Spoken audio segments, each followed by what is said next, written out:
എനിക്ക് നേരത്തെ കുട്ടി കുറച്ചെങ്കിലും പഠിച്ചു വെക്കായിരുന്നു എന്ന് തോന്നാറുണ്ട്. കാരണം എന്താ വെച്ചാ ഇപ്പൊ സെക്കൻഡ് സെമ്മിലൊക്കെ ഞാൻ ഇപ്പൊ അസൈൻമെന്റ് സ്റ്റാർട്ട് ചെയ്യുന്നതിന് മുന്നേ തന്നെ എല്ലാത്തിന്റെ ഒരു ബ്ലോക്കെങ്കിലും തീർക്കാനായിട്ട് ശ്രമിച്ചിരുന്നു, എല്ലാ സബ്ജക്ട്സിന്റെയും. പിന്നെ അസൈൻമെന്റ്സ് വരുന്ന സമയത്ത് പിന്നെ അത് കഴിഞ്ഞിട്ടേ പിന്നെ നമ്മൾ സ്റ്റാർട്ട് ചെയ്യാറുള്ളൂ ബാക്കിയുള്ളത് പഠിക്കാനായിട്ട്. അസൈൻമെന്റ്സിന്റെ ഇടയിൽ പിന്നെ പഠിക്കൽ നടക്കാറില്ല. പക്ഷെ ഈ തേർഡ് സെമ്മിൽ എനിക്ക് ഒട്ടും ഒന്നും ചെയ്യാൻ പറ്റിണ്ടായിരുന്നില്ല.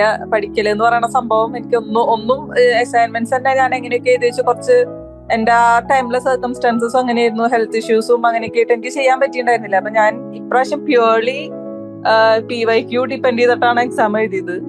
മറ്റേത് ഞാൻ PYQ നോക്കാറുണ്ടെങ്കിലും കുറച്ച് SLM കവർ ചെയ്യാനായിട്ട് നോക്കാറുണ്ട്, ഇമ്പോർട്ടന്റ് ആയിട്ട്. ഇപ്പൊ പേഴ്സണലി എനിക്ക് ചിലപ്പോൾ നമുക്ക് വല്ല ടോപ്പിക്സ് വായിക്കുമ്പോൾ ഓക്കെ ഇതൊരു ഷോർട്ട് നോട്ടിന് വരാൻ ചാൻസ് ഉണ്ടെന്ന് തോന്നുന്നതൊക്കെ PYQ ഇല്ലെങ്കിലും ഞാൻ കവർ ചെയ്യാൻ നോക്കാറുണ്ട്. ഇപ്രാവശ്യം കംപ്ലീറ്റ്ലി PYQ ഡിപ്പെൻഡ് ചെയ്തിട്ടാണ് ഞാൻ എക്സാം എഴുതിയത്. കാരണം എനിക്ക് അതിനുള്ള ടൈം തന്നെ കിട്ടുന്നുണ്ടായിരുന്നില്ല. അപ്പോ കുറെയൊക്കെ ഈ പറഞ്ഞ പോലെ തലേ ദിവസവും അല്ലെങ്കിൽ നമുക്ക് എക്സാംസിന് വരുന്ന ഗ്യാപ്പിന്റെ ടൈമിൽ മാത്രമാണ് ഞാൻ ആ സബ്ജക്ട്സ് പഠിച്ചിട്ടുള്ളൂ.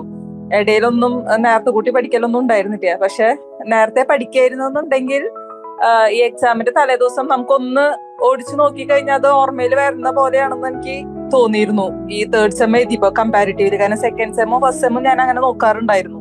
സെമ്മിൽ ഒട്ടും പറ്റാത്തതുകൊണ്ടാണ് ഞാനത് PYQ മാത്രം ഡിപ്പെൻഡ് ചെയ്തതും.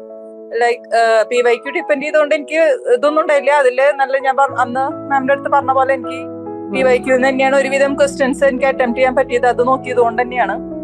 അത് പ്രിപ്പയർ ചെയ്യുകയാണെങ്കിൽ ഇത്രയും ടൈം ഇൻവെസ്റ്റ് ചെയ്ത് നമ്മൾ ഓരോ ടോപ്പിക്കും കവർ ചെയ്യേണ്ട ആവശ്യം ഉണ്ടാവില്ല എന്ന് തോന്നുന്നു. തലേ ദിവസത്തെ ആ ഒരു സ്ട്രെസ്സും പ്രഷറും വേണ്ടി വരില്ല എന്ന് തോന്നുന്നു. അതെ, ഈ സെക്കൻഡ് സെമ്മും ഫസ്റ്റ് സെമ്മിലും ഇപ്പൊ ഞാൻ പറഞ്ഞില്ലേ, അസൈൻമെന്റ്സിന് മുന്നേ ഞാൻ ഇപ്പൊ ഒരു ഫസ്റ്റ് ബ്ലോക്ക് കവർ ചെയ്തു എന്ന് വെച്ച് കഴിഞ്ഞാൽ പിന്നെ ഞാൻ ചിലപ്പോൾ എക്സാമിന്റെ തലേ ദിവസം അല്ലെങ്കിൽ ആ ഹാളിലേക്ക് കയറുന്നതിന് മുന്നാണ് ആ ബ്ലോക്ക് പിന്നീട് നോക്കുന്നത്. അപ്പോഴും എനിക്ക് കുറച്ചും കൂടി ഒരു ഈസി ആയിട്ട് ഒന്ന് മെമ്മറൈസ് ചെയ്ത് വരുന്ന പോലുള്ള ഒരു ഫീലിംഗ് ഉണ്ടായിരുന്നു.